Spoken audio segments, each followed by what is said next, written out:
Hi guys, welcome to today's video. I have got a pile of books and mountain high to go through today.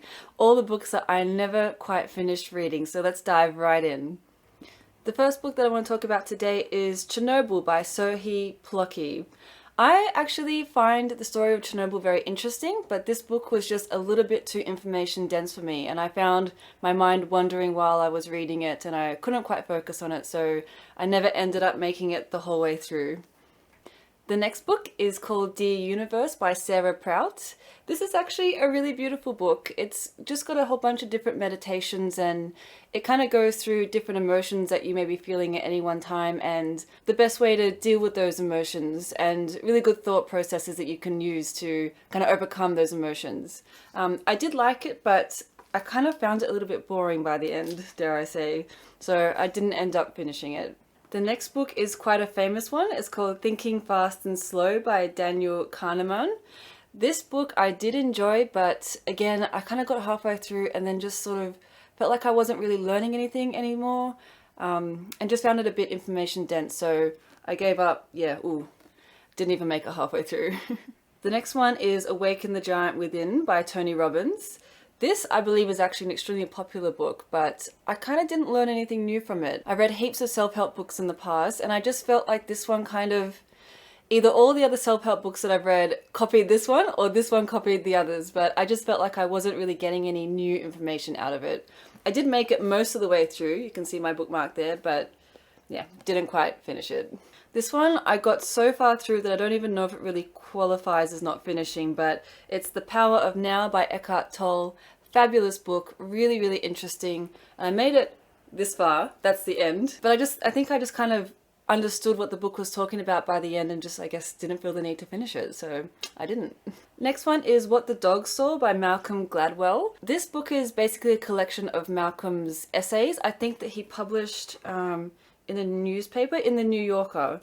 So it's just, each chapter is about a different subject, and I found it very interesting, but I think most of this writing was done in the early 2000s, and I found that some of the stories that he talked about, they've either been disproved or there's new evidence against them, or I just kind of felt like the stories have aged a bit. And so I got most of the way through, but for that reason I kind of lost interest. The next book is called I Wish I'd Been There. I'm actually so sad, I forgot about this book and I'm so sad that I didn't finish it. This book is a collection of, I guess, moments throughout history, one chapter per historian, and each historian talks about the moment in history that they wish that they had been alive to witness. It's such a beautiful book, and you get to know not only the historians, but you get to know a lot of intimate details about certain moments in history as well. How far did I get? Oh, I almost finished it. Okay, I need to finish this book. This one I'm gonna read tonight. The next one is Sensehacking by Charles Spence. I picked this up in like an op shop a little while ago, and I started reading it and I just kind of felt like it was basically the same as a lot of other productivity books that I've read, and I must admit I lost interest pretty quickly, so I didn't get too far with this one. The next book is The Trouble with Physics by Lee Smolin.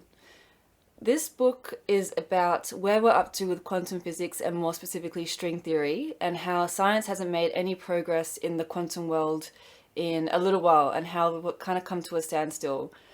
I find this really interesting. I'm really interested in where we're up to with string theory and the whole quantum field and theory. But this book was actually written in 2008. So Lee talks about a lot of things that we're trying to overcome in 2008. And I just found like maybe we have actually overcome a lot of those problems now in 2022. So I felt like this book was a little bit out of date, and that's the only reason why I stopped reading it. Guns, Germs and Steel by Jared Diamond is the next book. I think this is another really famous, well, it is another really famous one.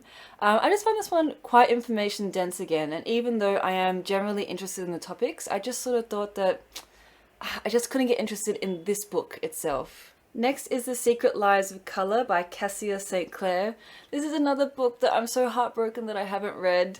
This book is basically one page about every different kind of colour that there is, and just the history of the colour, where it came from, how it was originally made, how it's used in modern society today. It's such a beautiful book and it's so wonderfully written, and I'm so heartbroken that I haven't finished this. Where did I get up to? Oh, maybe like there's my bookmarks, maybe like halfway through. Okay, I'm gonna finish this book too because this is an excellent, excellent book. Next is Man and His Symbols by Carl Jung. I picked up this book because I was really interested in symbology, and I was hoping that it would be about symbols and how they're integrated into modern society and their history, where they come from. This ended up being more of like a book on psychology, which is fine, but it just wasn't what I was hoping it would be. And when I first purchased it, I didn't actually know that Carl Jung was a famous psychologist, so that one's on me. But it just didn't end up being about what I hoped it would be about, so that's why I stopped reading it. Next is The Elegant Universe by Brian Greene. This book is all about quantum physics again. I'm very interested in the subject. As you may have seen in a previous video, I'm actually a physics graduate, so I really love science. But this one was just so information dense and so detailed that even with my physics degree, I couldn't keep up with it. I love the topic, but it was a bit too detailed for me. Following on the science topic, the next book is Carl Sagan and the Demon Haunted World. This one breaks my heart because Carl Sagan is one of my favorite authors of all time. But this book, I just felt like he went on and on a little bit about the same subjects. Usually his books kind of flow and they move on and he touches on a whole range of subjects, but this one, he really just focused in on alien sightings and believing things before we have evidence to support them. And this one seemed more like a monologue, more so than a discussion. And I think I will eventually finish it, but I did kind of lose interest halfway through with this one. Next up is The Brain That Changes Itself by Norman Doidge. As you can see, my copy is very old and a little bit bleached. I didn't get far with this book at all. This is like the beginning of the book. Really fascinating subject though. This book is all about how you can change your brain and rewire your brain at any stage in life, particularly also if you've had injuries to your brain. And it's full of, like, even just with a little bit that I read, it was full of fascinating stories. So I'm actually sad that I haven't finished this one. I think this has to go on my to-read list as well. Next up is Jerusalem by Simon Sebag Montefiore. This book is very thick. This is actually the first non-fiction book I ever purchased myself. Must have been about 6 years ago or so now.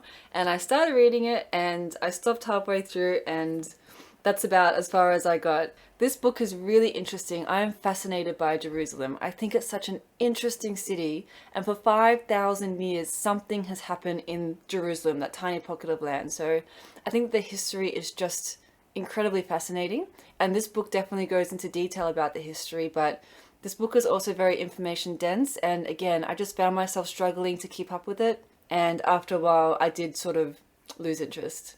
The next book is called Numberfreak by Derek Niederman. I found this book again in just a little op shop, and I'm so glad that I did. This book is about each number from 1 to 200 and any interesting facts or tidbits or history about that specific number. For example, if the number is a prime number or has any significance in any cultures or any interesting history surrounding that number.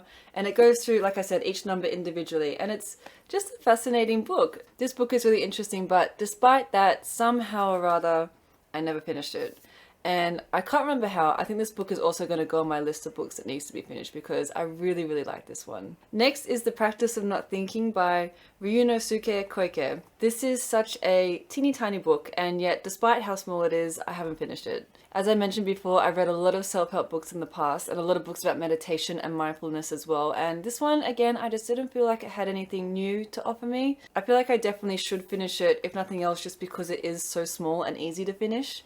But yeah, I feel like I didn't get anything new out of this one. And finally, the last book is Medieval Europe by Chris Wickham. Medieval Europe is my favorite time and place in history. I love learning more about medieval Europe than any other point in history.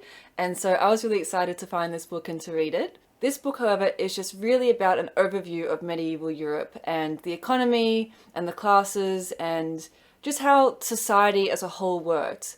It doesn't really go into any detail about any particular cities, nor does it give, I guess, personal accounts of any stories or funny things that happened or wars or things like that. It's really just an overview of society and economy. As much as I think that's interesting, it's not as interesting as, I guess, more specific histories within medieval Europe, if that kind of makes sense. So this book in the end just ended up being a little bit boring, dare I say, and was very information dense. Whereas I was looking for something maybe a little bit more lighthearted and anecdotal. So unfortunately I didn't finish this one. However, I think despite all that, I would like to finish this book as well. Maybe when I get through the other 10 or so that I want to read first, I'll come back to this one. That's a wrap on all the books that I never finished reading. I hope you enjoyed. I'm going to leave a link to Amazon on all the books that I've mentioned today in the description box below. Hopefully I'll be able to find them on Amazon. Like I mentioned in this video, I found a couple of these books just in random op shops, so I'll do my best. If you enjoyed this video, please don't forget to like and subscribe, and I'll see you again very soon. Bye!